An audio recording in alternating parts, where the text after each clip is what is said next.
Welcome back, Nick Lenz Comic Corner, Classics vs. Non-Classics. This is episode number 284 and Doubleshot 215. Okay? First up, Miss Marvel Volume 5, Super Famous. Yeah, there were two story arcs in here, despite the fact that this book collects 6 issues. Yeah, I don't have a problem with this. Now, I get the fact people have a problem with seeing 5 or 6 or 7, maybe 12 issue story arcs, but there's only 3. It's only 3-parter, and it's on next 3-parter. But they're loosely connected issues, but I do like the fact G. Willow Wilson does a great job with it.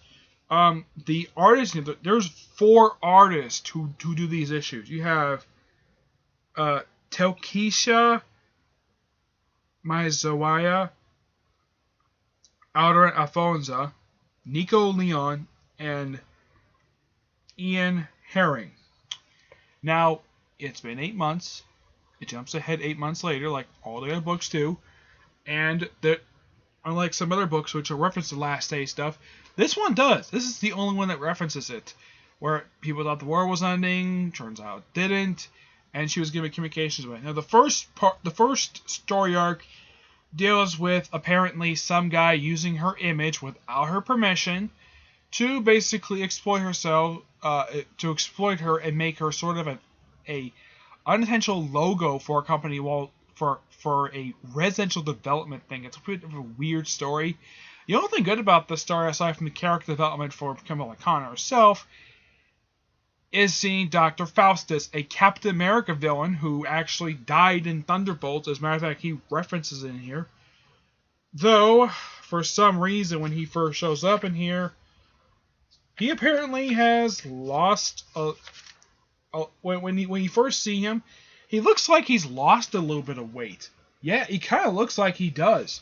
I mean, I was kind of surprised to see him because I could have sworn the Punisher killed this guy in the previous fight for Thunderbolts. Though, as for how he came back, never explained at all.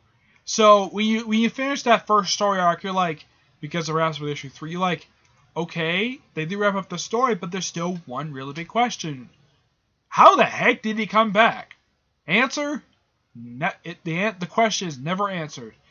And of course, the other 3-parter deals with Camilla's brother, who was getting married, who actually, now, when he introduces his fiancée to his parents, now, they have never met her before, and yet the first time they meet her, they announce they're getting married. They're shocked. And Camilla's happy for her brother, despite the fact his parents are not happy that he's getting married because he can't really, because he says he doesn't have a job. But, yeah. And when they show their wedding, he's wearing a traditional West African garb, and she's wearing like something that for an Arab wedding. It's done very nicely in here. I do like that. And Iron Man doesn't have a problem with Miss Marvel, with Camilla taking time off to do school, time off from Avengers duties, do school, and go to her brother's wedding. He doesn't have a problem with that at all. That's perfectly fine. And I do love the fact G. Willow Wilson writes Iron Man that way.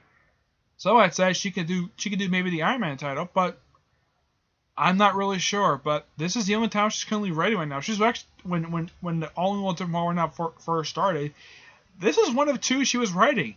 And then after the first story arc wrapped for A-Force, that was your book, she left and was sent off to Kelly Thompson. I think she was the co-writer for the book, but yeah. This is good. 9 out of 10. Highly recommend people who haven't picked this book up yet. Now, so I think with some of the other books relaunched number 1, maybe this one will be relaunched number 1. Nope.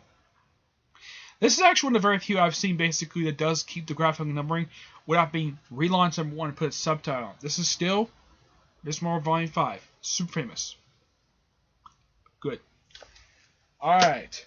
Next up, it's the first of 3 volumes for Captain Marvel Volume 8. This one is Higher, Faster, Higher, Further, Faster, More. Collects the first 6 issues of Captain Marvel Volume 8. Yeah, it was relaunched because of low sales, like I said in my rant video about how Marvel treats this series. Written by Kelly Sue Honick, awesome writer. Got me to reading Ghosts because of her, and I love it. The artist is David Lopez, which I think was the artist from the one who started the previous one for the series. I think so. Now, I mistakenly thought that Lieutenant Trouble only show up for that issue 10. She shows up at the start of this, and then shows up in issue 10. As far as I know, Lieutenant Trouble does not show up again. I mean, it starts off like, when you read this thing, you're like it picks up right where the previous volume leaves off. Not much time has passed, but it's still. And of course, she goes to space, and one thing kills Suhanic. I don't think she had time to explain this of when Carol and Rhodey hooked up. Yeah, that even by the current writers, that no one has ever actually done a special of how they first hooked up. I'm hoping somebody does, because this relationship started from, wow, 2 years of dating. And then, of course, the guy dies in Civil War II. Go figure. But, yeah, basically, it goes to space, counters Jason as Spartax, gets a count of Guardians of the Galaxy, here's a sample of the artwork. Now, like I said with the previous trade, Rocket Raccoon is a recurring character in this volume. He appears in a good chunk of this, which I do praise Killer Suhanic for using the character. I mean, outside of Guardians of the Galaxy in his own book, this is probably one of the very few books he has appeared in. I mean, it makes sense. Though when you finish reading all 3 of these trades, you're like thinking, okay, Captain Marvel's on Earth now, and she is in charge of the Alpha Flight program, but what happened to her ship? Never explained at all. But this, good setup, and it's a great starting point if you want to read Captain Marvel from the trades. You have to get, but I also recommend getting, there are a few other trades. I would first get this one, which is the trade that starts off Killer Suhanic's epic run on Captain Marvel. And then I would get these 2 trades right here. I would also get the Infinity Companion, which has 2 issues of Captain Marvel in it. And then get this volume, Volume 2 and Volume 3. So you'll collect Killer Suhanic's entire run, unless, of course, they do a hardcover of this. There is, let's see, 3, 4... There are 7 trades that collect Killer Suhanic's run for Captain Marvel. 7 trades. That's a lot. I'm hoping Marvel in the future would actually sort of combine the trades into one, like combine the first 2 into one, and have Volume 2 be the End Within crossover along with the Infinity tie-in and the last issue, and then like Volume 3 can be like the first 12, probably the first 11 issues of this, and then the following trade be like issues like 11, 15, maybe. I don't know.